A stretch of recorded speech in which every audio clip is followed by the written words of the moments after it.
जैसा धूप काल में हिम का और कटनी के समय जल का पड़ना, वैसा ही मूर्ख की महिमा भी ठीक नहीं होती।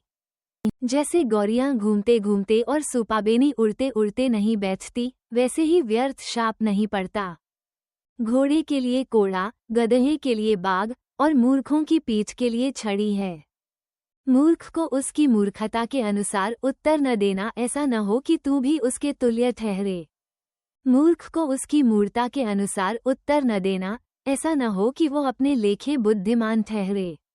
जो मूर्ख के हाथ से संदेशा भेजता है, वो मानो अपने पाँवों में कुल्हाड़ा मारता और विष पीता है। जैसे लंगड़े के पाँव लड़खड़ाते हैं, वैसे ही मूर्खों के मुंह में नीति वचन होता है।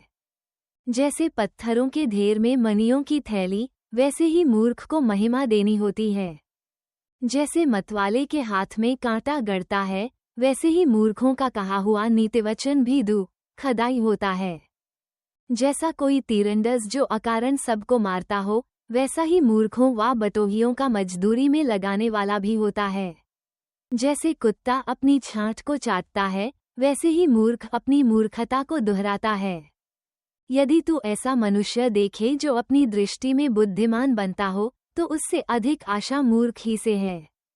आलसी कहता है कि मार्ग में सिंह है, चौक में सिंह है। जैसे किवाड़ अपनी चूल पर घूमता है, वैसे ही आलसी अपनी खाट पर करवटें लेता है।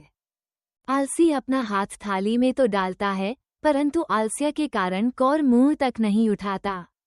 आलसी अपने को ठीक उत्तर देने वाले 7 मनुष्यों से भी अधिक बुद्धिमान समझता है।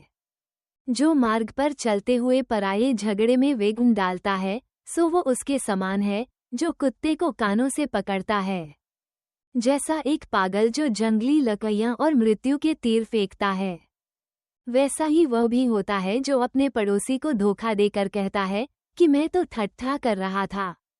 जैसे लकड़ी न होने से आग बुझती है, उसी प्रकार जहाँ कानाफूसी करने वाला नहीं, वहाँ झगड़ा मिट जाता है। जैसा अंगारों में कोयला और आग में लकड़ी होती है, वैसा ही झगड़े के बढ़ाने के लिए झगालू होता है। कानाफूसी करने वाले के वचन स्वादिष्ट भोजन के समान भीतर उतर जाते हैं। जैसा कोई चांदी का पानी चढ़ाया हुआ मिट्टी का बर्तन हो, वैसा ही बुरे मन वाले के प्रेम भरे वचन होते हैं। जो बैरी बात से तो अपने को भोला बनाता है, परंतु अपने भीतर छल रखता है। उसकी मीठी मीठी बात प्रतीति न करना, क्योंकि उसके मन में 7 घिनौनी वस्तुएं रहती हैं। चाहे उसका बैर छल के कारण छिप भी जाए, तो भी उसकी बुराई सभा के बीच प्रकट हो जाएगी।